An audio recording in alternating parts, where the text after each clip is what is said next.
Bismillahirrahmanirrahim. Assalamualaikum warahmatullahi wabarakatuh. Di sini langsung saja saya akan mempresentasikan materi saya yang berjudul Keunggulan Manajemen Keuangan Syariah. Sebelum kita memulai, kita harus mengenal manajemen keuangan syariah adalah sebuah kegiatan manajerial keuangan untuk mencapai tujuan dengan memperhatikan sesuatu pada prinsip-prinsip syariah dalam agama Islam. Kita lanjut, keunggulan dari manajemen keuangan syariah sendiri itu ada 9. Yang pertama, berpedoman pada prinsip-prinsip syariah. Kelebihan pertama yang dimiliki bank syariah dibandingkan bank konvensional lainnya adalah segala kegiatan operasionalnya dilakukan dengan berpedoman pada prinsip atau aturan Islam dengan pengawasan ketat dari MUI atau pemerintah.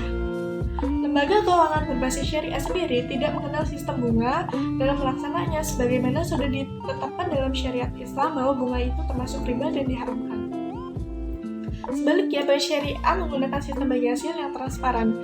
Hal ini tentu bisa menjadi pilihan bagi calon nasabah yang masih ragu menggunakan produk keuangan dari bank konvensional dengan sistem yang masih belum diyakini kehalalannya. Yang kedua itu adalah sistem pembagian keuntungan. Dalam kegiatan perbankan syariah dikenal sistem al-mudarabah atau yang dikenal juga dengan bagi hasil.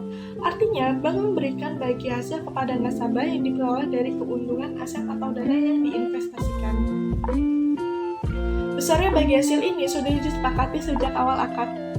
Pihak bank menjalankan seluruh kegiatan operasionalnya dengan menggunakan hasil keuntungan tersebut. Yang ketiga yaitu pengelolaan dana sesuai syariat. Prinsip Islam dalam kegiatan perbankan syariah juga diterapkan dalam hal pengelolaan dana nasabah maupun aset milik bank itu sendiri. Inilah salah satu keunggulan bank syariah dibandingkan bank umum lainnya. Jika bank konvensional cenderung menginvestasikan dananya pada lini bisnis apa saja, bank syariah berlaku sebaliknya. Dalam memilih lini bisnis untuk dijadikan tempat berinvestasi, bank syariah cenderung selektif dan berhati-hati. Yang keempat adalah manajemen finansial yang aman dan terpercaya. Banyak bank konvensional dan lembaga keuangan yang terpaksa tutup akibat bangkrut, namun kondisi tersebut nyatanya tidak sedikit pun mempengaruhi investasi pada perbankan syariah. Di saat banyak bank konvensional gulung tikar akibat takut menahan krisis, pasar keuangan syariah justru semakin meningkat. Hal ini dibuktikannya banyak bank syariah baru yang bermunculan dan membuka cabang. Yang kelima adalah nasabah sebagai mitra. Dalam kegiatan perbankan konvensional, hubungan antara pihak bank dengan nasabah lebih sebagai kreditur dan debitur. Bank pun cenderung menggunakan cara-cara yang kaku yang menyelesaikan masalahnya seperti menyita aset atau bangunan karena nasabah menunggak angsuran lewat dari ketentuan yang sudah disepakati.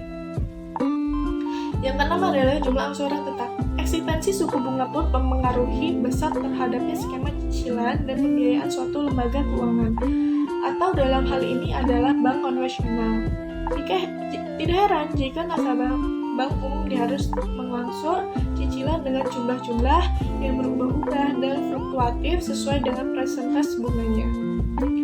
Disinilah kelebihan bank syariah. Karena tidak mengenal sistem bunga, maka nasabah perlu membayar cicilan dan angsuran yang jumlahnya tetap dari awal akad kredit sampai waktu pelunasan tiba. Yang kedelapan adalah transparansi sistem. Berpedoman pada syariat Islam yang menjunjung tinggi sistem jujur dan adil, bank syariah menawarkan keunggulan lain berupa transparansi sistem. Selain memberikan laporan kondisi keuangan secara berkala kepada para investor atau nasabah, pihak bank juga lebih transparan dalam hal promosi produk. Misalnya saat mengadakan promosi umroh untuk nasabahnya, maka bank akan menyampaikan informasi syarat dan ketentuannya secara rinci dan tidak ada yang ditutup-tutupi. Keterbukaan semacam ini dilakukan bank syariah karena memiliki visi yang menguntungkan bersama dan tidak menguntungkan salah satu pihak saja. Yang terakhir adalah penggunaan prinsip akad. Kebalikannya dari bank konvensional yang seluruh proses transaksinya berpedoman pada hukum yang masih berlaku saat ini, bank syariah mengedepankan prinsip akad sebagai alat utama untuk menjembatani kegiatan finansialnya dengan nasabah. Nah, akad yang dipakai dalam perbankan syariah pun sangat beragam, seperti yang pertama itu ada mudharabah atau yang disebut juga bagi hasil, yang kedua adalah ran, yang ketiga adalah qadar, yang keempat adalah musyarakah atau yang disebut juga pengkongsian, yang keempat adalah murabahah, yang kelima adalah ijarah atau yang disebut juga sewa menyewa, yang keenam adalah wakalah, yang ketujuh adalah salam, yang ke-8 ada istighna, dan yang ke-9 adalah hawalah, yang ke-10 ada hadiah.